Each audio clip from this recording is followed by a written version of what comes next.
હરો ભેળ બનાવી છે દરિયા કાંઠે. આટલી પાછી અલગ બનાવી. અમારું હોય ને એકાદા બે તો હોય જ, લીંબુ ને એવું ન ખાતા હોય.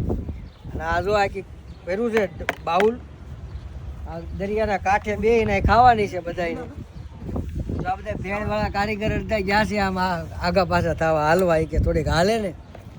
માલ બની ગયો છે, ચટણી બટણી નાખીને ઘરેથી, કાકડી ને કોબી ને બટેકા બધો માલ થઈ ગયો પ્યોર તૈયાર. પૂરિયા સામું જોવે કે આ શું બનાવે છે એમ. આ કોરોમંડળમાં આવ્યા છે ને ભેળ બનાવી છે. આ બાદશાહ છે અમારે ભેળનો. આને બધી કારીગરાઈ કરી. એટલે આ જો રેડી છે ને, બધું જ રેડી. શાકની ચાકી લેજો પછી નો મને કાંઈ એમાં ખબર ન પડે, ખાવાની જ ખબર પડે. તમે બનાવ્યું એટલે બધું પરફેક્ટ જ હોય. આ અમારા કારીગર છે, આ કોરોમંડળ લઈને આવ્યો અમને આ, અને આ ભેળ ખવડાવે છે હવે આ. અને આ ભૂરિયા ની કે ઓલા દેવા જવાનું કે છે ડીશ ભરીને. જો આ ભેળ બની છે.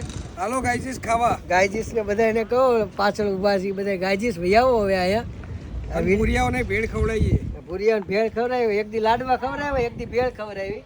એટલે બધા એને ખવડાય જ કરવાનું છે.